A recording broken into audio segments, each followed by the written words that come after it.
ठीक है, एक बार ध्यान से समझना। देखो सबसे पहले आज हम जो क्लास लेके चल रहे हैं वो ट्रिगो की क्लास लेके चल रहे हैं।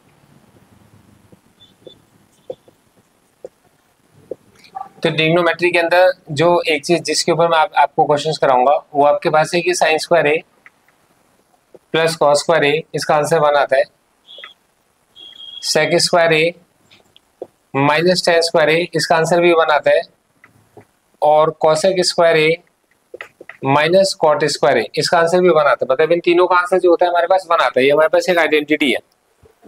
आज बैठ जाओ, प्लीज आओ, जल्दी बैठो। ठीक है, अब देखो ना हमारे पास कुछ क्वेश्चन जो इसके ऊपर बेस में इंपॉर्टेंट लेके चलूंगा, ध्यान समझना। पहले हमारे पास है कॉस ए, अगर आपका 5/13 है, ठीक है, तो आप मेरे को पहले वैल्यू निकाल के दिखाओ, sine A minus cot A upon 2 tan A की। दूसरी चीज है अगर आपका tan ए 5/12 है तो आप मेरे को कॉस ए प्लस साइन ए और अपॉन में कॉस ए माइनस साइन ए का आंसर निकाल कर दिखाओ। और अगर साइन थीटा आपका पी है तो आप मुझे sign theta plus cos theta क्या होगा, आप मुझे इसका आंसर निकाल कर दिखाओ। ये तीसरा और एक लास्ट में आपके पास लेके चल रहा हूँ, 4th क्वेश्चन है।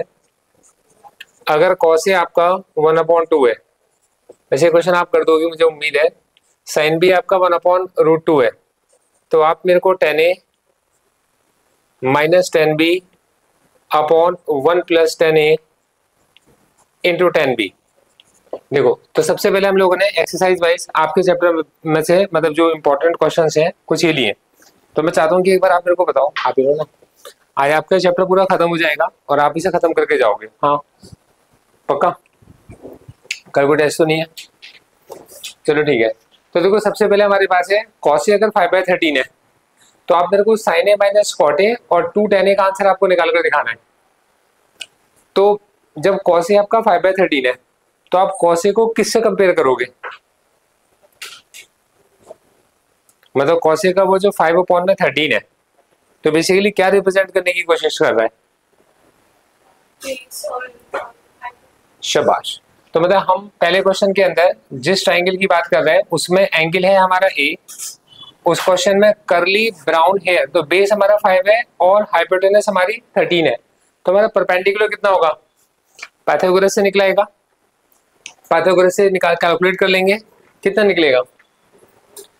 रूट के अंदर 13 का स्क्वायर माइनस 5 का स्क्वायर, 13 का स्क्वायर 169, 5 का स्क्वायर 25, 169 माइनस 25 कितना होगा? दिमाग में कैलकुलेशंस करो। 169 माइनस 25 शाबाश। और 144 किसका स्क्वायर रूट होता है दिमाग में? 12 का। तो ये हमारे पास में कितना होगा? 12 होगा। अब आपको निकालना है साइन। साइन क्या होता है? Some people have. कॉट क्या होता है? tan का उल्टा। tan क्या होता है?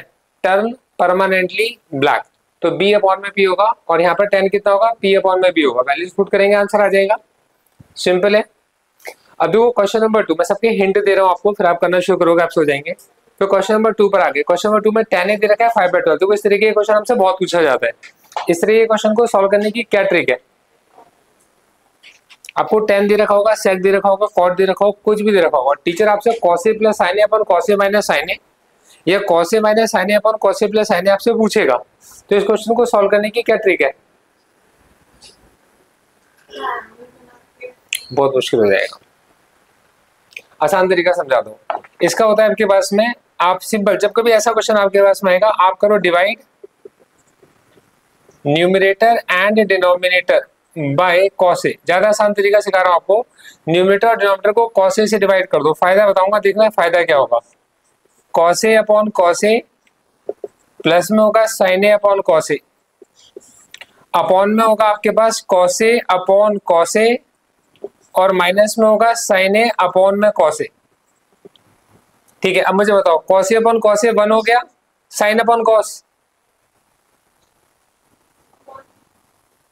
साइन अपॉन कॉस क्या होता है? साइन की वैल्यूज कॉस की वैल्यूज डिवाइड करेंगे, किसकी वैल्यूज बनती थी? साइन होता है P/H। कॉस होता है B upon H, B upon H को बी अपॉन एच से डिवाइड करो, टेन बनेगा। तो कितना बनेगा आपके पास 1 प्लस टेन ए, और अपॉन में कितना बन गया 1 माइनस टेन ए। अब बताओ, अब सिर्फ आपको 1 प्लस टेन ए की वैल्यू पुट करनी है और यहाँ भी टेन ए की वैल्यू पुट करनी है, सॉल्व करोगे आंसर आ जाएगा। इंपॉर्टेंट क्वेश्चन, पहला दूसरा बड़े आराम से हो जाएगा। अब हम तीसरे क्वेश्चन पर आ गए। साइन थीटा कितना आपके पास में पी है, सारे क्वेश्चंस का हिंट मैं आपको दे रहा हूँ। साइन थीटा कितना आपके पास में पी है, तो देखो आप मेरे को बताओ, ये जो साइन थीटा है वो आपके पास में पी है, आपको निकालना है sign theta plus cos theta. आपके अकॉर्डिंग साइन थीटा अगर आपका पी है तो साइन में और कॉस में क्या रिलेशन होता है?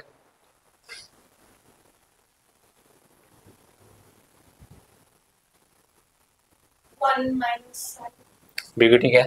तो आपको पता है कि sine square theta plus cos square theta कितना होता है 1, मतलब P square plus cos square theta is equal to 1, मतलब आपका जो कॉस थीटा होगा वो होगा square root of 1 minus P square. आपसे टीचर ने क्या मांगा था, टीचर कहते हैं कि sine theta plus cos theta निकालो, तो साइन थीटा को आप पी लिख दोगे और कॉस थीटा को लिख दोगे square root of 1 minus P square लिख दोगे। मुश्किल है? सिंपल है, गुड।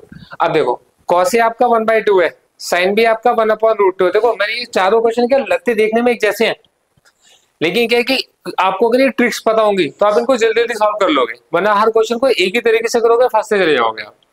अब देखो क्वेश्चन है, कॉस दे रखा है 1/2, साइन भी दे रखा है 1/√2। अगर आप इसमें ट्राइंगल बनाओगे और ट्राइंगल बनाकर आप इसको सॉल्व करने के लिए जाओगे, आपको बहुत टाइम लग जाएगा, आंसर भी कैलकुलेशन बहुत करनी पड़ेगी, गलती भी करोगे। अब देखो फोर्थ क्वेश्चन है आपका। अब फोर्थ क्वेश्चन के अंदर क्या ट्रिक लगाओगे आप? आपको दे रखा है साइन ए 1/2, तो आप मुझे बताओ साइन की वैल्यू 1/2 कब होती है?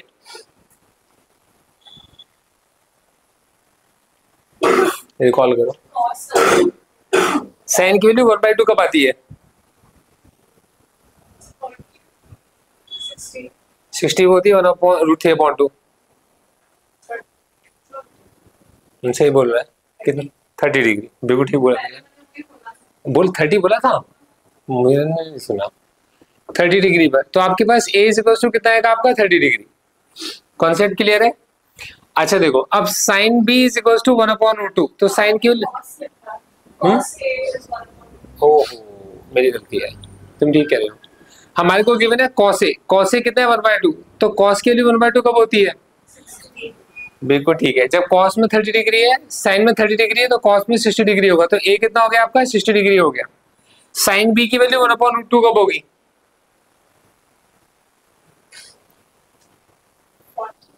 बिल्कुल ठीक है, तो हमारे पास जो साइन बी है वो होगा 1/√2 साइन 45 डिग्री पर, तो हमारा बी इक्वल टू कितना होगा 45 डिग्री। हाँ ना बताओ, तो ए 60 डिग्री है, बी 45 डिग्री है, और आपको ये आंसर निकालना है। अब आपको tan 60 का साइन tan 45 का 1 प्लस tan 60 tan 45 का आंसर निकालना, अभी मुश्किल नहीं होगा आपके लिए। तो ये 4 क्वेश्चन आप कर पाओगे, इनको आप ट्रिकी क्वेश्चन को कर लो, बाकी आप करना शुरू करो, जो भी आपके डाउट्स में सब लेके चलूंगा, नोट कर लो। इसकी फोटो खींच सकती हो आप। तो लाइन्स एंड एंगल्स के प्रूविंग टाइप क्वेश्चंस आज हम करके चलेंगे। अब इसको करने से पहले मैं आपसे कुछ ये पूछना चाहूंगा, मतलब कुछ वैसे क्वेश्चंस दूंगा आपको, मतलब जो आपके लिए चैलेंजिंग होंगे, और मैं आपसे पूछना चाहूंगा वो आप कैसे करोगे। देखो 2 लाइन्स हैं, आपस में पैरेलल है, इस जगह x पॉइंट पर मिलती है, किसी p पॉइंट पर मिलती है। ये एंगल कितना आपके पास x है, ये 125 है और ये 155 है। आपको x फाइंड आउट करना है, कैसे करोगे? So 155 plus x is equal to 125 में आप x क्यों प्लस करना चाह रहे हो? चलिए वो कोइंटीग्रल कोइंटीग्रल एंगल्स क्या होते हैं, मतलब किसी भी लाइन के बीच में होते हैं या पैरेलल लाइंस के बीच में होते हैं? पैरेलल के बीच में 2 लाइंस पैरेलल हो और एक ट्रांसवर्सल कट करती हो, तो अंदर के 2 एंगल्स कोइंटीग्रल एंगल्स होते हैं। पर यहाँ पर आपके पास में 2 लाइंस, तो आपके पास में यहाँ पर और यहाँ पर है, ये है जी। लीनियर पेयर आपके पास में तब होता है जब एक ही लाइन के एक लेफ्ट में एंगल हो और एक राइट में एंगल हो, तो एक ही लाइन के 2 साइड तो एंगल है नहीं। एडजेसेंट भी वही होते हैं, एक लाइन के एक लेफ्ट में एंगल है एक राइट में एंगल है, नेबर्स।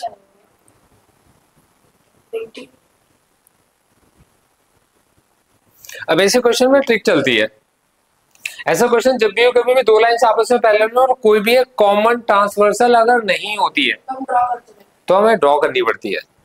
तो हम क्या करते हैं, कंस्ट्रक्शन करते हैं। कंस्ट्रक्शन क्या करेंगे, ड्रॉ। क्या ड्रॉ करेंगे, एक लाइन क्यू ड्रॉ करेंगे जो पैरेलल होगी, किसके पैरेलल होगी, एम के पैरेलल होगी, और किसके, एन के पैरेलल होगी। और कहां पर ज्वाइन करें, ड्रॉ करेंगे, एट पी पॉइंट ड्रॉ करेंगे, पी पॉइंट पे ड्रॉ करेंगे। तो आपने क्या करा, पी पॉइंट पर इस तरीके से एक लाइन को ड्रॉ कर दिया, हाय ना बताओ।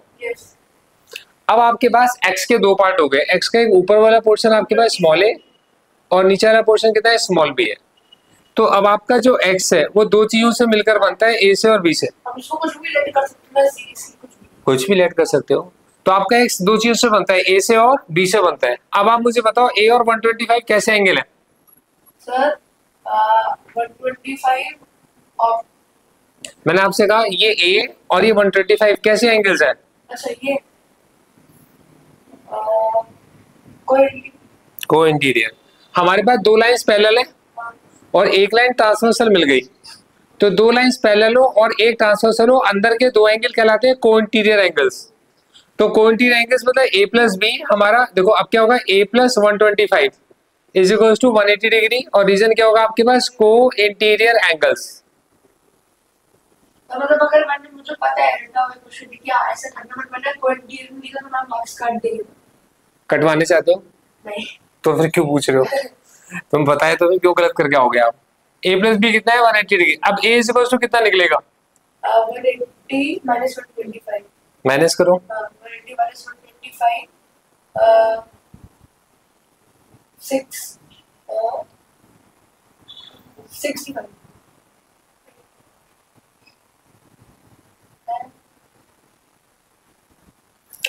125 का नियरेस्ट हो गया 130। 130 से 180 तक जाओगे कितना मिलेगा, 150 145 130 से 180 तक जाओगे क्या प्लस करना पड़ेगा, 130 से 180 तक जाओगे तो क्या प्लस करना पड़ेगा, 50 और 5 और प्लस किया था आपने तो 55 होगा। मुश्किल है।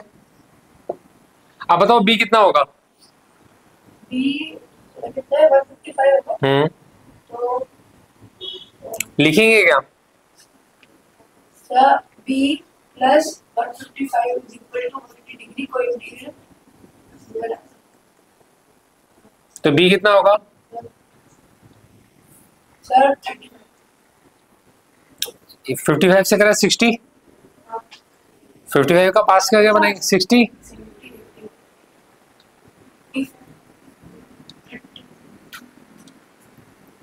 155 का नियरेस्ट करा 60, 160 से 180 तक गए 25। हमारा x कितना होगा, हमारा x होगा a प्लस बी। 55 प्लस 25 कितना होगा, 25 नहीं सर 80 डिग्री। क्या मुश्किल है, देखो ध्यान समझना बहुत इंपॉर्टेंट है। एक आपको क्वेश्चन में देखो, एक एंगल आपको गिवन है ABC, एक ट्रायंगल इस तरीके का है और आपने ऐसे एक्सटेंड कर दिया है। देखो एक इसका एंगल बाइसेक्टर है और एक इसका एंगल बाइसेक्टर है। ये एंगल बाइसेक्टर किसी D पॉइंट पर मिलते हैं। मतलब क्वेश्चन में क्या गिवन है आपको, क्वेश्चन में गिवन है आपको कि BD is angle bisector, CD is angle bisector. तो BD भी आपका एंगल बाइसेक्टर है और CD भी आपका एंगल बाइसेक्टर है। तो हमारे पास दो एंगल बाइसेक्टर्स हैं। अच्छा अब आपसे क्या कहते हैं, BD और CD R angle bisectors. Angle A 80 degree है, एंगल A आपको गिवन है क्वेश्चन में 80 डिग्री, और आपको ये फाइंड आउट करना है एंगल BD से आपको फाइंड आउट करना है। बहुत अच्छा क्वेश्चन है। टू फाइंड करना है आपको एंगल BDC। कैसे फाइंड आउट करोगे, सर वर्टिकली ऑपोजिट। अब देखो हमारे को इतना पता होना चाहिए कि हमारा BDC, देखो मैं इसको थोड़ी देर के लिए कुछ और नाम रख देता हूँ। एंगल BDC का नाम मैं कुछ भी देता हूँ, P रख देता हूँ, P फाइंड आउट करना है। अब मेरे पास BD क्या है, अब देखो BD क्या है आपके पास, BD इज एंगल बाइसेक्टर। तो एंगल बाइसेक्टर की क्या प्रॉपर्टी होती है, एंगल वाला सेक्टर क्यों हम लेते हैं कि वो दो एंगल को इक्वल कर देते हैं, एक बाइसेक्ट करके एक साइड को इक्वल कर देते हैं। एक एंगल के दो इक्वल पार्ट्स करता है, मतलब एक एंगल के लेफ्ट का पोर्शन और एक एंगल के राइट का पोर्शन बराबर होगा। तो कौन कौन से पोर्शंस बराबर होंगे? मैं इनके कुछ नाम रख देता हूँ, उसका नाम क्यू रख देता हूँ, उसका नाम आर रख देता हूँ। हाँ जी बोलो। तो सर क्यू भी 80 होगा। Q Q equal to 80। मैंने आपसे पूछा बीडी एंगल बाइसेक्टर है, तो कौन से दो एंगल्स बराबर होंगे? बी और ए। गलत। क्यू और बी। बेटे एंगल बाइसेक्टर कौन है? A B. एंगल बाइसेक्टर कौन है? बी और डी। एंगल बाइसेक्टर बीडी है। बी और डी कैसे हो सकता है? बीडी अपने आप में एक लाइन है, एक लाइन एंगल बाइसेक्टर होगी। तो बीडी के आपके पास एक लाइन है, ये लाइन आपके पास एंगल बाइसेक्टर है। तो ये एंगल बाइसेक्टर आपके उसमें किस एंगल को बाइसेक्ट कर रहा है? एंगल को। किस एंगल को बाइसेक्ट कर रहा है? एंगल बाइसेक्टर किसी एंगल का बाइसेक्टर है ना, तो किस एंगल का बाइसेक्टर है?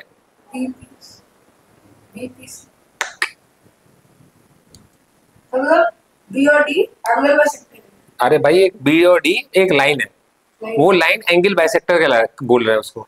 एंगल बाइसेक्टर मतलब एंगल को बाइसेक्ट करने वाली लाइन, उसे एंगल बाइसेक्टर बोलते हैं। तो एंगल बाइसेक्टर लाइन किसी एंगल को बाइसेक्ट करती है, जिस एंगल को बाइसेक्ट करती है उसके लेफ्ट का और राइट का एंगल इक्वल होता है। तो किस एंगल को बाइसेक्ट कर रही है? हाँ मैं समझा तो सकता हूँ, वही समझाने की कोशिश कर रहा हूँ कि बी और डी आपके पास एक लाइन है, ये लाइन किसी एंगल को दो बराबर पार्ट्स में डिवाइड कर रही है। तो वो किस एंगल को दो बराबर पार्ट्स में डिवाइड कर रही है? बीपी और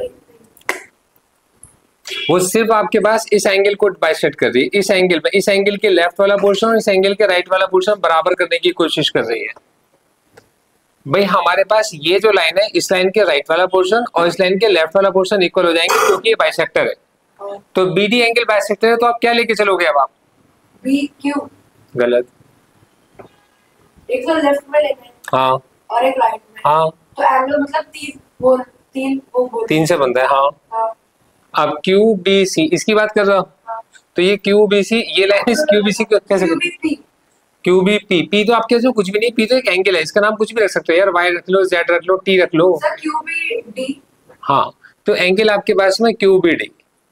मतलब सोचो वीडियो के अंदर लोग जब देख रहे होंगे तो सोच रहे होंगे कि यार ये बच्चा आपके पास में कितना इंटेलिजेंट है, कितनी मेहनत करानी पड़ती है।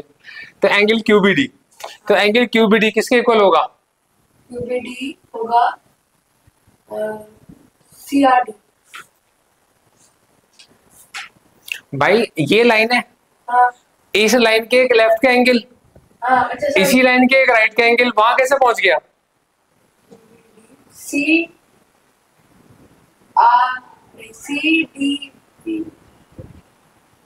अबे मेरे ताऊ, CBD।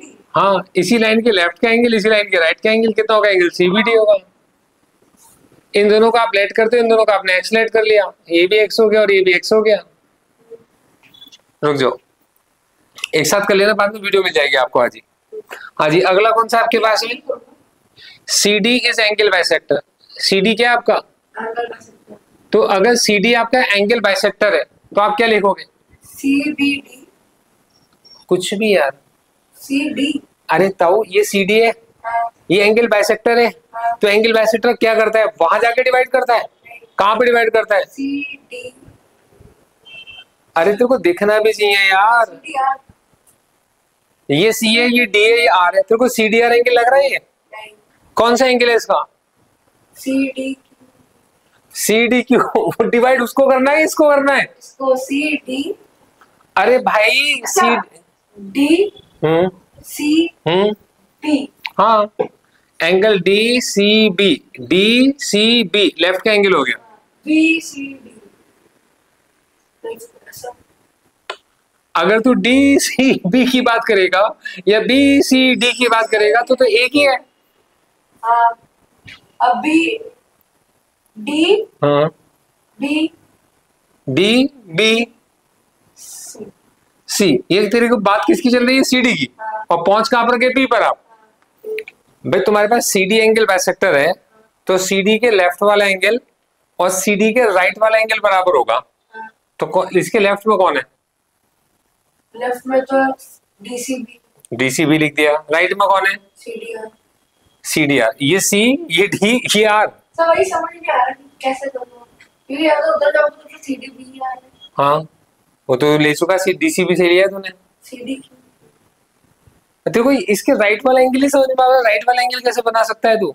अरे भाई एंगल को दो लाइनें मिलकर बनाती है किसी एक पॉइंट पर, तो उस एंगल को बनाने का तेरे को पता नहीं है कि कौन सी दो लाइन है, कौन सी तीन पॉइंट्स ले ली चाहिए कि वो लाइंस के बीच का एंगल बन जाए। भाई तूने DCB बनाया ना, कैसे बनाया? DCB, ये एंगल बन गया तेरा। अब तेरे को ये एंगल नहीं बनाया जा रहा, उधर भी लाइन, कौन सी लाइन खींचनी पड़ेगी? अरे ताऊ ये DCB ये एंगल है। अब ऐसी तेरे को ये एंगल नहीं दिख रहा, कौन सा एंगल है? DC हाँ DCA एक है। जाना कहाँ पर है तेरे को? लेफ्ट में या राइट में? तो राइट में तेरे को, हाँ तो तू पागल है कुछ है तो बता। अच्छा मेरे को लगा R, आप बोलते कि R कैसे होगा, तो मेरे को लगा R होगा ही नहीं। मैंने कब बोला R कैसे होगा भाई? मेरे को आप बोलते ना पहले से DRC, तो गलत था, DCR में तो Y हो गया, ये Y हो गया। यहाँ तक कोई दिक्कत? वायलेट किया।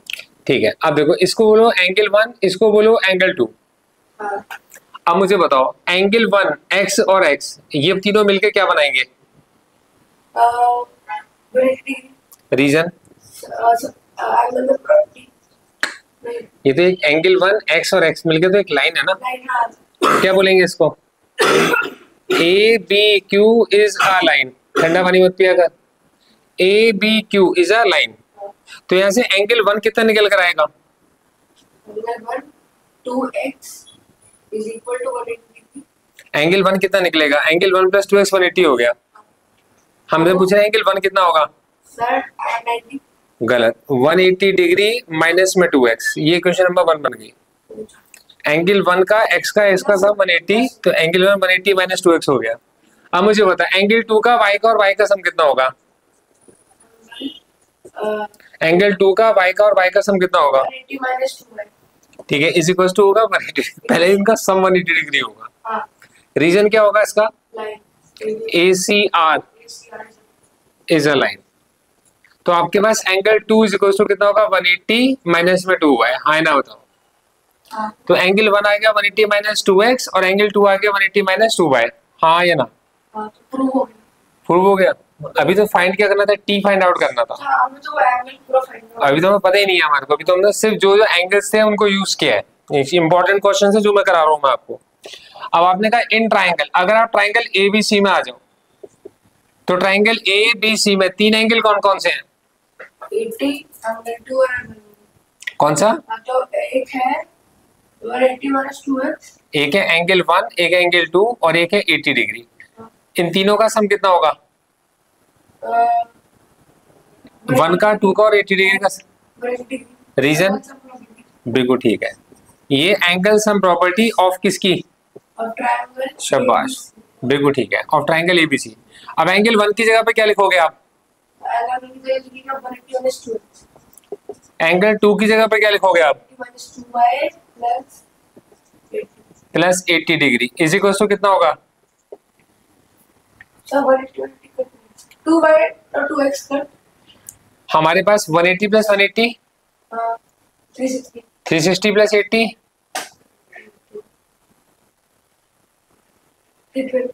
320 180 प्लस 180 360 प्लस 80 360 80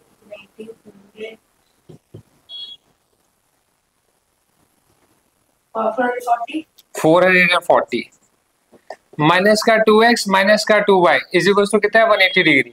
यस। हमारे पास 440 180 को माइनस का आना, अभी बताता हूँ। माइनस 180 इज इक्वल टू कितना होगा? 2x प्लस में 2y। 440 में से 180 को माइनस करो। सर 340 नहीं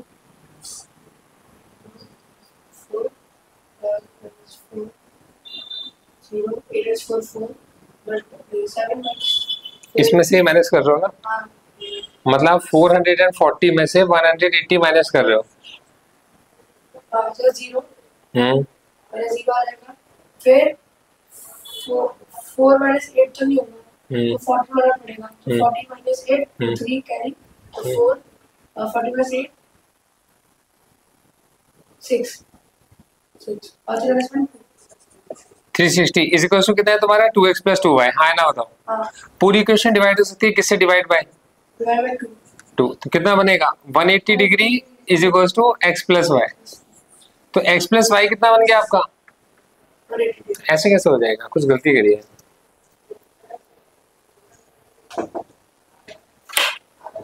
आइए प्रथम भाई, आइए प्रथम भाई, बड़ी जल्दी आ गया आज। कोई बात नहीं, बैठो। हाँ जी, 180 minus 2x plus 180 minus 2y plus 80 degree, हमने कुछ गलती करी है। सर क्या वो एंगल डीसीआर लेते थे? एक सेकंड, अरे यार तू 2 मिनट तो रुक जा, ऐसे कैसे कर रहा है? 180 माइनस 2x ठीक है, 180 माइनस 2y ठीक है, प्लस में 80 डिग्री हमारा इक्वल टू 180 है। 180 प्लस 180 हमारे पास होगा 360 है, 360 में 80 प्लस करेंगे तो 440 आएगा। 440 में से 180 को माइनस करेंगे is equal to 2x plus में 2y, 0 ऐसे लिखा रहा। 14 में से 8 गया 6 हो गया, 3 में से, अब देख यहाँ पे गलती थी, 3 में से बन गया तो अब तूने सेपरेट गलत करा, 360 नहीं हो सकता, 260 होगा। तो ये कितना होगा? 260 को 2 से डिवाइड करेंगे 130 डिग्री होगा। 130 डिग्री कितना आपका x प्लस वाई होगा? आपको पता कैसे चला कि हमने कुछ गलत किया? पता चल जाता है यार। अबे ट्रायंगल के 3 एंगल का सम 180 होता है, ट्रायंगल के 2 एंगल का सम तो 180 हो नहीं सकता, इसलिए मैंने नहीं करा। मैंने कहा कुछ गलती करी हम लोगों ने, क्योंकि 2 एंगल का सम 180 आ रहा है, पॉसिबल ही नहीं है। तो x प्लस वाई कितना आपका 130 हो गया। हमारे पास ये x का y का सम 130 हो गया। अब ट्रायंगल में आ गया आपके इसमें BDC, इन ट्रायंगल आपके पास में BDC। अब ट्रायंगल BDC में क्या होगा? BDC में क्या क्या है? BDC में x t और y, x है, y है और t है, इन तीनों का सम मिलाकर कितना होगा? Sir 130 180 degree. रीजन क्या होता है इसका? Angle sum property. x plus Y की जगह पे क्या लगा था? 30 प्लस 130 130 प्लस 130। वो क्यों? x भी 130 y भी 130 है, किसने बोला? अच्छा x प्लस वाई 130 है ना, तो x प्लस वाई कितना है? 130। 130 प्लस में t इज इक्वल टू कितना होगा? 180 degree. t is equal to कितना होगा? 180 माइनस 130 कितना होगा? 50 डिग्री। देखो पिता, मैं तुम्हें एक बात बताता हूँ। एक छोटा सा बच्चा होता है, आप उसको उंगली पकड़ के चलना सिखाते हो। एक छोटा सा बच्चा होता है, आप उसे उंगली पकड़ के चलना सिखाते हो, आप उससे क्या कहते हो? उंगली पकड़ के तेरी, चल तुझे मैं चलना सिखलाऊं, कल हाथ पकड़ना मेरा जब मैं बूढ़ा हो जाऊं, ये तो बोलता है भाई। एक छोटे से बच्चे को उंगली पकड़ के चलना सिखाते हो, पर क्या आप सारी जिंदगी आप उसकी उंगली पकड़ के चलाओगे उसको? क्या आपको सारी जिंदगी, आपका मकसद है कि बच्चा सारी जिंदगी मेरी उंगली पकड़ के चलता रहे? उसके बाद क्या होता है? आप उसको इशारा करते हो, चल ठीक है सामने दौड़ के दिखा, तो दौड़ के दिखाता है ना। फिर आप उससे क्या कहते हो? फिर आप कहते हो कि चल ठीक है, मैं चाहता हूँ कि इस बार तू गोल्ड मेडल लेकर आए, तो तुम उसको दौड़ना भी नहीं, को भी नहीं बोलते, और सिर्फ गोल्ड मेडल को बोलते हो, वो गोल्ड मेडल लेकर आता है। चल ठीक है, इस बार मैं चाहता हूँ तू नेशनल निकाल, बोलते हो ना आप उससे। ये आपका तरीका है। अब ये किस पर डिपेंड करता है? ये दो चीजों पर डिपेंड करता है। एक तो वो जो कोच है, और एक वो तो जो आपके पास में प्लेयर है। तो प्लेयर के अंदर प्लेइंग एबिलिटी होनी चाहिए, स्पोर्ट्समैन स्पिरिट होनी चाहिए, और टीचर का सच में मतलब जो कोच है उसका वो सपना होना चाहिए, तब जाकर ये चीज आपके पास में पूरी हो पाती है। तो मैं आपसे सिर्फ ये कहना चाहता हूँ कि मैं इस समय पर आपका वो कोच हूँ जिसने आपको बिल्कुल उंगली पकड़ के चलना सिखाया, जहां पर आप बिल्कुल नेगेटिव से आपको मैं 0 तक लेकर आया, 0 से पॉजिटिव पे लेकर। आज आप उस जगह पर हो कि आप स्कूल में जाओगे तो फेल नहीं हो सकते। अब मैं इस समय पर चाहता हूँ कि तुम्हारा स्कोर आना चाहिए, 80s में स्कोर निकालो। फिर उसके बाद मैं चाहता हूँ कि तुम्हारे को मतलब रैंक होल्डर बनना चाहिए, और फिर मैं उसके बाद चाहता हूँ कि तुम्हारे को कॉम्पिटिशन तुम्हें निकालना चाहिए। बस सिंपल सी बात है। मतलब पूरे बैच के लिए मेरी यही इच्छा थी, 4 या 5 बच्चों से हमने स्टार्ट किया। तो मैं अपने उस सपने पर धीरे धीरे करके वैसे ही नहीं चल रहा। मेरे पास जितने भी बच्चे आए, चाहे वो सिमरन थी 11th क्लास में मैथ नहीं पढ़ा उसने, है ना, चाहे वो कोई भी बच्चा मेरे पास में आया, तो मेरा मतलब कोई बच्चा कोई बहुत मतलब टॉपर बच्चे मेरे पास में नहीं आए थे। मतलब ऐसा नहीं था कोई बच्चा जो आपके पास में क्लास के अंदर टॉपर था, फर्स्ट आ रहा था, सेकंड आ रहा था, उसने मेरे पास में आगे पढ़ना शुरू कर दिया था, ऐसा नहीं था। पर वो सारे बच्चे आपके पास में बिकॉज उनको एक मेथड दिया गया सेल्फ स्टडी वाला, कैसे खुद कैसे पढ़ा जाता है, और उसमें हमने तुम्हारी हेल्प करी और तुम क्लास के अंदर रैंक होल्डर बनने की तरफ चलने शुरू हो गए। तो मैं तुमसे ये कहना चाहता हूँ, देखो मेरे पास में मेरी चीजों का यूज करो। मेरा कोई मकसद नहीं है तुम क्लास में लेट आए हो जल्दी आए हो, कभी भी आओ यार, पर मेरी क्लास में टाइम से, जो मेरी क्लास है, मेरी क्लास में जुड़ी आए हो कभी आप। आप अपनी कन्वीनियंस के हिसाब से आप अपने आप को थोड़ा समझो, आपका स्टाइल क्या है, आप कैसे अपने दिन को यूज करते हो, कैसे आप दिन को वेस्ट करते हो, आप उसे समझो। मुझे सिर्फ जो मैं आपको टारगेट देता हूँ, मेरे टारगेट अचीव चाहिए बस। उंगली पकड़ के चलना सिखाने का मतलब है कि उंगली पकड़ा के चलो, गोदी में लेके नहीं घूमूंगा, उंगली पकड़ के चलना। ये नहीं कहते आज तेरे को आज गोदी में मैं खिला रहा हूँ, कल को भी मेरे को गोदी में खिलाना, ऐसा तो नहीं कहते ना। तो उंगली पकड़ के चलना, फिर उसके बाद में दौड़ के दिखाओ, इशारे से काम कराना, फिर उसके बाद में मेडल लेकर आओ, फिर उसके बाद में नेशनल में कुछ करके दिखाओ। तो ये क्या है आपके पास में, आप उसको वो टारगेट दे रहे हो जो वो अचीव कर सकते। बच्चे से थोड़ी कहते हो चल जाकर मेरे को नेशनल में मेडल ला के दिखा। तो ये स्टेप्स है, हम स्टेप्स में चल रहे हैं। तो मैं आपको वही स्टेप्स अपने बताओ। मेरा सितंबर तक सिलेबस खत्म, मतलब खत्म है सारी क्लासेस का, मतलब 9th का 10th का 11th का 12th का, जो छूट गया वो छूट गया बच्चा। हर बच्चे का मेरे को सिलेबस, मेरा टारगेट है सितंबर, हायर साइड में 10 अक्टूबर। मेरे को दिवाली बच्चों की ऐसी चाहिए कि मतलब उनके ऊपर कोई बर्डन नहीं है, फ्री है वो। तो मैं आपसे कह रहा हूँ अपने हिसाब से आप चीजों को करो, अपने हिसाब से आप आओ, अपने हिसाब से क्लासेस रखो जिसकी आपको रिक्वायरमेंट है। मेरी क्लासेस फिक्स है, मेरी डाउट क्लासेस फिक्स है, मेरा टारगेट बिल्कुल फिक्स है। आपस में मेरे टेस्ट फिक्स है, मतलब वो चीज मेरी फिक्स है, मेरा रूटीन है वो। तो आप अपने हिसाब से करो। अब आप खाली क्यों बैठे हो आकर यहाँ पर, मैं मुझसे क्यों पूछना चाह रहे हो ये बताओ, मैं तो बता दिया। भाई मुझे नहीं पता, मैं सच में मेरे को नहीं पता। मैंने तुम्हें तुम बेटा अब इस समय पे इतने बढ़िया हो गए हो कि तुम वो सब कुछ कर सकते हो। जो चीज तुम्हारे को दी गई है तो वो हमें वो टारगेट दिए गए, पूरे बैच को दिए गए एक साथ। सबसे खत्म चाहिए, आपसे भी चाहिए। तो अभी आप जैसे मेरा मैथ्स को डाउट जो क्लियर नहीं कर पाए, मैं अपनी क्लासेस के बीच में कुछ भी नहीं कर पाऊंगा, आप करते रहो। लेकिन अगर मेरे पास में कोई टाइम मिलेगा मेरे को, तो मैं आपको, मैं खाली नहीं बैठूंगा, मैं उस समय हमेशा डाउट के लिए आऊंगा। आप जो आपका मैंने वो करो आप। चलो अब मैं आपको अगले टाइप के कुछ क्वेश्चंस ले रहा हूँ। अब देखो, अब एक क्वेश्चन ले रहा हूँ आपके पास में जो कि आपको बहुत ज्यादा आसान सा लगेगा। आसान इन द वे, ये आपके पास में कुछ इस तरीके से होगा। ये हमारे पास है ए बी, ये हमारे पास में डी, और ये हमारे पास में एंगल सी है, और ये आपके पास में 115 डिग्री, ये आपके पास में 125 डिग्री, और आपको ये वाला एंगल फाइंड आउट करना है। कैसे निकालोगे आप? सी ए बी और एक लाइन वो ड्रॉ कर देंगे। तो हमने कहा draw P C Q parallel to A B parallel to D. BC is a bisector। तो देखो ये है पी सी क्यू, ये लाइन आपने पहले ड्रॉ कर दी। अब क्या होगा, कौन है बाइसेक्टर? भाई बाइसेक्टर कहाँ बोला है मैंने? ये दो लाइन पैरेलल है, और ये जो लाइन कट करती है वो ट्रांसवर्सल होती है, बाइसेक्टर। ठीक है, तो इसको मैंने क्या बोला आपके पास ए, इसको मैंने क्या बोला आपके पास में बी। तो BC is a transversal। तो BC इज ट्रांसवर्सल। और किसी कुछ कहते थे, बड़ी को क्या कहते हैं, वरना मैं बता दूंगा। बड़ बोल रहा हूँ, उसके बाद एक स्टेटमेंट है ना कि एंगल PCB BCB। हाँ हाँ ठीक है, तो क्या बोलते हैं? कुछ नहीं है, एंगल है, कोई एंगल नहीं है, एंगल है, मतलब ये एंगल है। अब मैं ए और 115 कैसे एंगल्स हैं? तो बस, तो और क्या करना है तेरे को? दो लाइंस पैरेलल है, एक ट्रांसवर्सल कट कर रही है। तो a plus 115 is equal to कितना होगा? 180 डिग्री। रीजन क्या है? आपने क्या लिखा? को इंटीरियर एंगल्स आर कैसे होते हैं? सप्लीमेंट्री।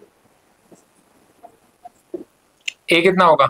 ये होगा 180 प्लस 115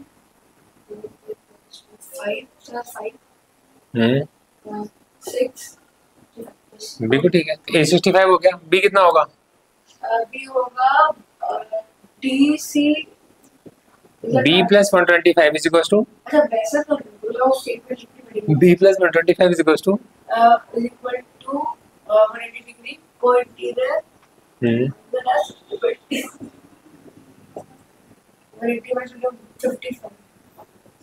पता तुम चलना इस समय बहुत बढ़िया रहे हो। मतलब अगर मुझसे अगर ईमानदारी से पूछा जाए, जिस तरीके से तुम अब चल रहे हो ना, इस तरीके से अगर तुम स्टार्टिंग से कर रहे होते ना, तो तुम बहुत सारी चीजें तुम्हारे हाथ में होती है। अभी तुम्हारे हाथ में बहुत सारी चीजें आ जाएंगी। बस क्या है कि थोड़ा सा मतलब थोड़ी स्पीड कम है तुम्हारी, बस और कुछ नहीं है। मतलब कमी कोई नहीं है तुम्हारी, सिर्फ तुम्हारी स्पीड कम है। मतलब पर अगर तुम सेम स्पीड से पहले से चल रहे होते ना, तो तुम्हें मैं बहुत आगे तक पहुंच जाते तुम। सर अभी तो इस टाइम का आने से पहले केमिस्ट्री में क्लास ले मैंने मना किया। देखो केमिस्ट्री वाली मैम तुम्हें गलत नहीं कर रही है, रीजन ये पता, केमिस्ट्री वाले मैम को भी ना अब तुमसे उम्मीद लगने लगी है। और केमिस्ट्री वाले टीचर्स की एक खासियत रहती है, ये बचपन से मैं देख रहा हूँ, मैं अपने स्कूल में भी देखता था और मैं अपने ट्यूशन पढ़ाया वाला तब भी, वो अपने टाइमिंग्स हमेशा मैच करते हैं आपके पास में फिजिक्स और मैथ की क्लास के साथ में। ये तो पहले रखी थी क्लास के तो बात तो वही हो गई ना प्रथम भाई, बात तो वही हो गई ना। किसी की क्लास से जस्ट पहले आप क्लास के बाद रखो आप टाइम, उसे पढ़ने, उसकी क्लास क्यों डिस्टर्ब कर रहे हो आप, उसके बाद रखो या अर्ली इन द मॉर्निंग रखो, गैप रखो उनके बीच में। जबकि हम लोग मतलब मैथ का और फिजिक्स का टीचर कभी केमिस्ट्री की क्लास के साथ कभी क्लैश नहीं करता, किसी से भी नहीं टकराता। देखो असली रेसर कौन है, जो ना तो अपनी गाड़ी से किसी को टक्कर मारे और ना किसी और को अपनी गाड़ी को टक्कर मारने दे, मतलब दोनों ही काम उसको आने चाहिए कि एक तो अपनी गाड़ी से टक्कर नहीं मारेगा किसी को, और कोई दूसरा उसे मारने की कोशिश करेगा तो उसको बचाना आना चाहिए, क्यों बचा के निकाल लेगा। तो देखो ए कितना है 65, बी कितना है 55, आपको क्या निकालना है, एक्स निकालना है। कैसे निकालेंगे, ए प्लस बी, 65 उसको ध्यान से देखा था, फिगर में सब कुछ होता है, तेरे को एक्स निकालना है। अनय में देखो मैं बिल्कुल जानता हूँ कि जिस समय पर हम लोग ना इन क्वेश्चंस को कर रहे होते हैं, क्वेश्चंस इतने बोरिंग होते हैं कि इनकी कोई लाइफ नहीं है, और दो क्वेश्चन जहाँ हमसे नहीं होते हम तीसरा क्वेश्चन ट्राई नहीं करते, मतलब हमारे सबके साथ ऐसे होता है, कोई नई चीज नहीं है।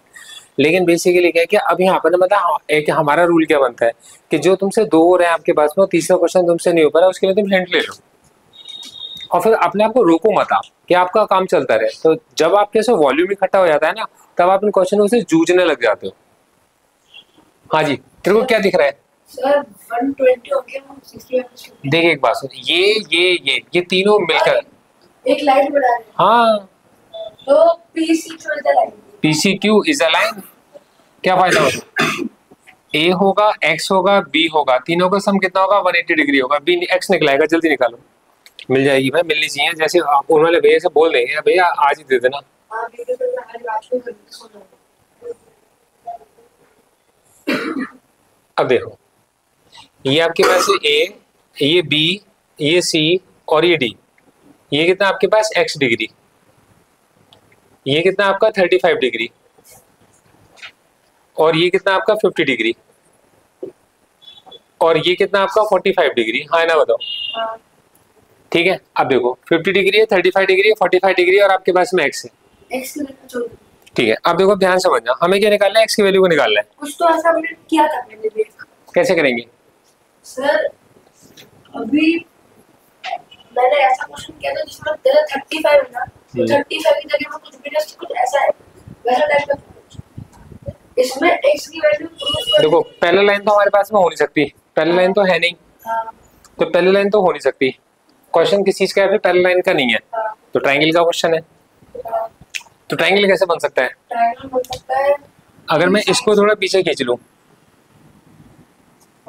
या इसको आगे बढ़ा दूं, बात एक ही है, कुछ भी कर सकते, या तो AD को आगे बढ़ा दूं या CD को नीचे खींच लूं। तो मैंने क्या करा, आपके पास में CD को नीचे खींचा, तो मैंने एक्सटेंडिंग कर दिया आपके पास में CD, कहां तक, आपके पास में E पॉइंट तक, E पॉइंट तक कर दिया, तो मेरे पास दो ट्रायंगल बन गए, एक ट्रायंगल मिल गया CBE और एक ट्रायंगल बन गया आपके पास AED। और A और E बिल्कुल ठीक है। अब मैंने क्या करा, इसको मैंने A ले लिया, इसको B ले लिया और इसको मैंने C ले लिया। अच्छा अब आप मुझे बताओ सबसे एक ही बात है, A point, E point, D point को जैसे मर्जी कनेक्ट करो, ट्रायंगल आपका AED बनेगा। और E को हमने लेके किया B, और इसको A ले लिया, इसको B ले लिया, इसको C ले लिया, उसको अब हमें निकालना है, मुझे X पूछना है, पूछा गया है, तो क्या मैं A निकाल सकता हूँ, कैसे, लाइन तो वर्टिकल, पहला लाइन तो है नहीं ना, हाँ बात चलिए ट्रायंगल की। ट्रायंगल CBE के अंदर कौन कौन से एंगल पता है, सी बी ई के अंदर कौन कौन से एंगल पता है? CB 45, 35 और एंगल डी नहीं ई ए।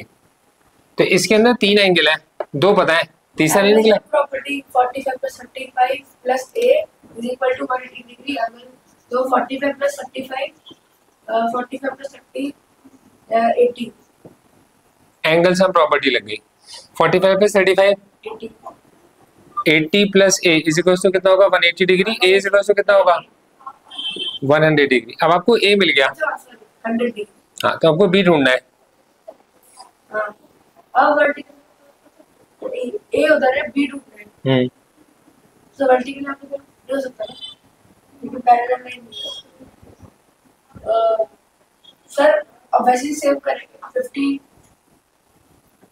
नहीं, तो वो a और b में कोई रिलेशन नहीं दिख रहा।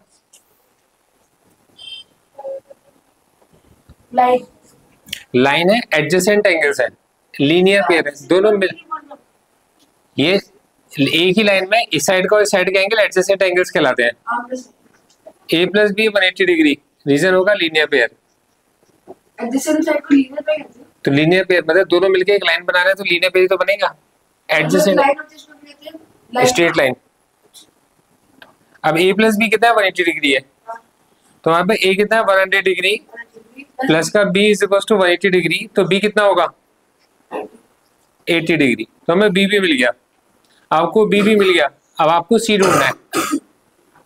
तो अब वही करेगा एंगल प्रॉपर्टी वाला, तो 50 + 80 + angle c = 180 degree, angle property 50 + 80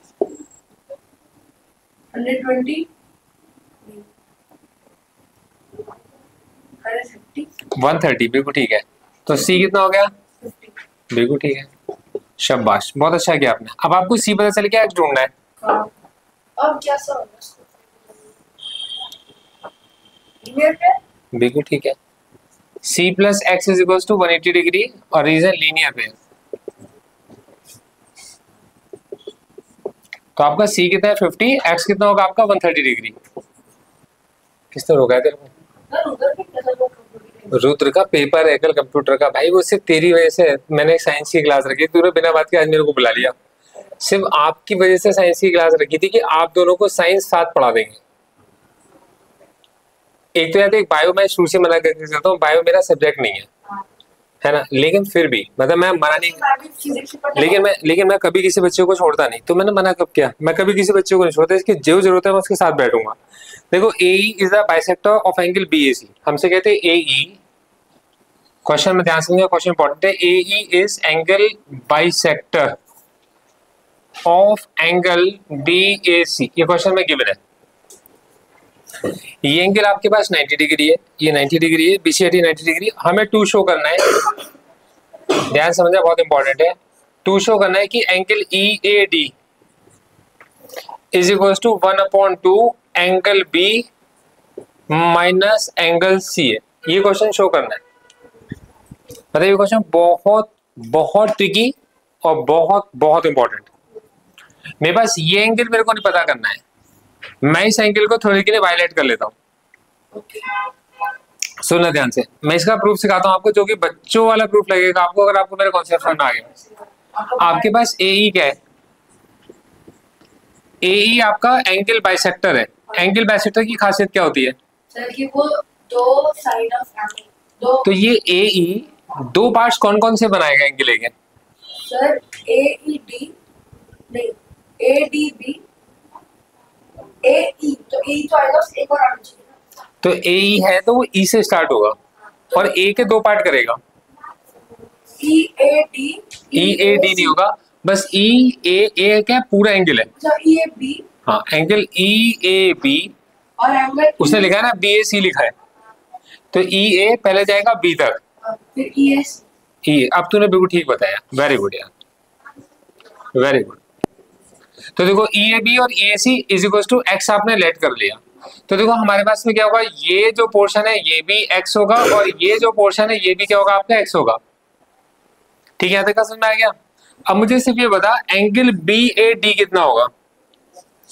BAD। हाँ, ये x से बड़ा होगा या x से छोटा होगा?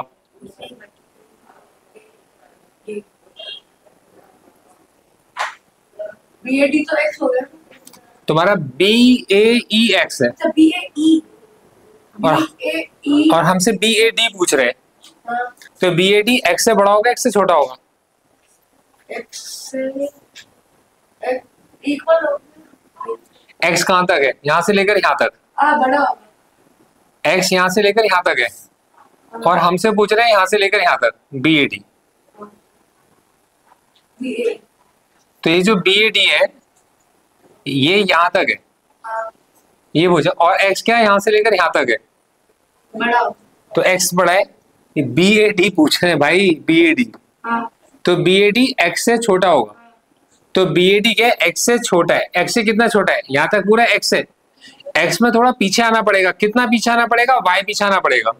तो कितना होगा आपके पास? x माइनस वाई होगा। अच्छा, अब आप आ गए ट्राइंगल CAD।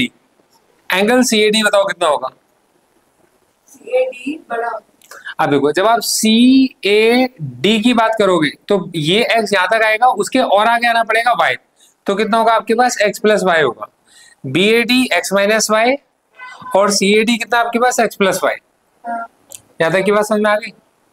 अच्छा देखो, अब हमसे क्या कहते हैं, हमें चाहिए पूरा ये ट्राइंगल चाहिए हमारे को पूरा चाहिए, है ना? या पूरा ABC। देखते हैं कैसे निकलेगा, अभी पता नहीं है। BAD और CAD पता चल गया, इतना पता चल गया हमारे को BAD कितना है और CAD कितना है। ठीक है, अब आपने क्या करेगा, सबसे पहले इन ट्राइंगल BAD।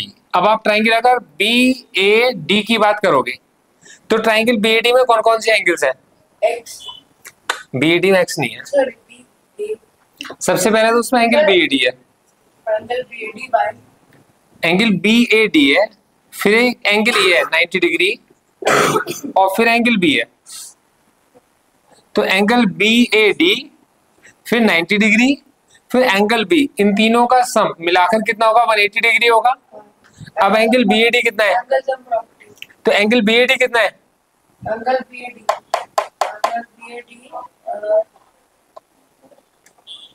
भाई ये निकाला था आपने एंगल BAD, x आपने लिखा x minus I. Important question है। फिर प्लस में कितना है? 90 degree plus angle B is equal to कितना आपका? 180 डिग्री। तो यहाँ से x minus Y is equal to कितना हो गया? 180 माइनस 90 माइनस B, तो हो जाएगा 90 डिग्री माइनस एंगल B। इसे बॉक्स में बंद कर दो आप। ये क्वेश्चन नंबर 1 है। मुश्किल लगा?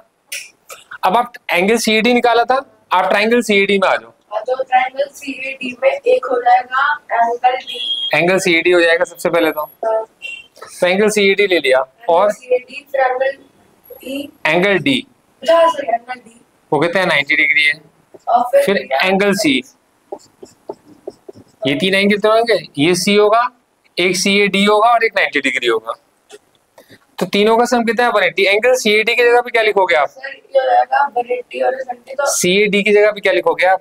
CAD में x + 5, तो x + 5 plus 90 plus angle C = 180, तो 180 माइनस 90 तो एंगल x प्लस हो जाएगा 90 डिग्री माइनस एंगल C। आपने बॉक्स में बंद कर दिया। प्रूफ हो जाएगा। पूछा क्या था इसने? मतलब ये वाला पूछा था y। y कितना होगा? कैसे निकाला? तो बस कुछ और माइनस करो। अब देखो क्वेश्चन समझो आप, ये x माइनस वाई है और ये x प्लस वाई है। हमें क्या नहीं चाहिए? हमें x नहीं चाहिए, y चाहिए। तो हम क्या करेंगे इस क्वेश्चन के अंदर, ध्यान समझना चाहिए, इंपॉर्टेंट है, यहाँ कर रहा हूँ। तो ये हमारे पास फर्स्ट स्टेप है, ये हमारे पास सेकंड स्टेप है, अब ये हमारी थर्ड स्टेप है। हमने क्या करा, इक्वेशन नंबर 2 में से माइनस कर दिया इक्वेशन नंबर 1 को। इस इक्वेशन नंबर 2 में से इक्वेशन नंबर 1 को माइनस कर दिया। तो क्या होगा, देखो लेफ्ट में कौन है? x plus Y. आपने उसमें से माइनस करा किसको? x माइनस वाई को। अब राइट हैंड साइड पर आ गए, तो राइट हैंड साइड में कौन है? राइट हैंड साइड में 90 माइनस एंगल C। तो आपके पास है 90 डिग्री माइनस एंगल C, उसमें से माइनस कर दो 90 डिग्री माइनस एंगल B को। देखो ये होगा आपके पास x प्लस वाई माइनस का x और प्लस का y, x plus Y minus का x प्लस का y is equal to 90 degree minus angle C minus 90 degree plus angle B। 90 और 90 कट गया, आपके पास x और x भी कट गया, y प्लस वाई कितना आपके पास 2y, तो 2y कितना आपका angle b minus angle c, तो एंगल y कितना आपका, एंगल y है आपका angle b minus angle c upon में 2 है ना। बताओ तो y क्या था आपके पास में, y था एंगल EAD, y क्या था एंगल आपका इज इक्वल टू कितना हो गया 1/2, ब्रैकेट में क्या आपके पास angle b minus angle c, answer आ गया। चलो जी देखो, चलो अभी अभी तो, अरे यार अभी तो 9th क्लास में, 10th के बाद सोचना, अभी तो मैं मार्क्स तो आने दो। देखो सुनो, अब जरा क्वेश्चन समझना, ये एक क्वेश्चन बहुत इंपॉर्टेंट है, एग्जामिनर हमसे पूछता है इस टाइप के क्वेश्चन को ज्यादा। देखो देखो हिस्टोग्राम में क्वेश्चन दिया टीचर ने आपको 0 से लेकर 20, 20 से लेकर 30 और 30 से लेकर 40, 40 से लेकर 50, 50 से लेकर 60, 60 से लेकर 70 और 70 से अबव। ठीक है, यहाँ पे बच्चों के नंबर दे रखे हैं, यहाँ पे बच्चों के मार्क्स हैं, और ये टोटल नंबर ऑफ स्टूडेंट्स 20 तक नंबर लाने वाले 7 बच्चे हैं, 20 से 30 तक 10 बच्चे हैं, फिर आपके पास में 10 बच्चे हैं, फिर आपके पास 20 बच्चे हैं, फिर 15 बच्चे हैं, 0 से 20 तक 7, 20 से 30 तक 10, 30 से 40 तक 10, 40 से 50 तक 20, ठीक है, 50 से 60 तक आपके पास में 20, सर वो फ्रीक्वेंसी आ जाती 50 से 60 तक 20, 60 से 70 तक 15, और आओ ना बेटे आओ, 70 से अबव कितने आपके पास 8 है, और टोटल स्टूडेंट्स कितने आपके पास में 90 है। हम बैठो, आप अब वहाँ बैठ जाओ, इधर बैठ से जाओ, आराम से सीखो, बिल्कुल आराम से सीखो, बैठो है, वो आप प्लीज। फ्रीक्वेंसी है। हाँ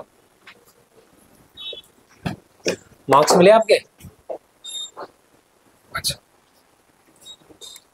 देखो फ्रीक्वेंसी हमारे पास में कितने दे रखी है 90, हिस्टोग्राम प्लॉट करना है, टोटल करके 90 टोटल बच्चे हैं आपके पास। क्वेश्चन दिया हाँ अब एक तो आपको हिस्टोग्राम बनाना है, और फिर दूसरा क्वेश्चन में दिया। हाँ जी बेटे, और फिर उसके बाद आपको ना एडजस्ट भी करना है टू ए स्केल ऑफ 10। अब मैं समझाता हूँ आपको,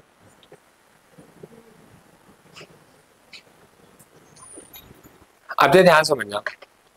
देखो एक तो होगा आपके पास में नॉर्मल आप हिस्टोग्राम बनाओगे, और नॉर्मल हिस्टोग्राम आप कैसे बनाओगे, तो नॉर्मल हिस्टोग्राम आप इस तरीके से बनाओगे कि आपने कहां तक बनाना है, 100 तक बनाना है, 100 मार्क्स का पेपर है, तो आपने कहा 1 सेंटीमीटर इज इक्वल टू कितना होगा आपके पास में 20 marks, 10 marks, 1 centimetre is equal to कितना आपका 10 मार्क्स, और कौन से एक्सिस पर है, ऑन एक्स एक्सिस,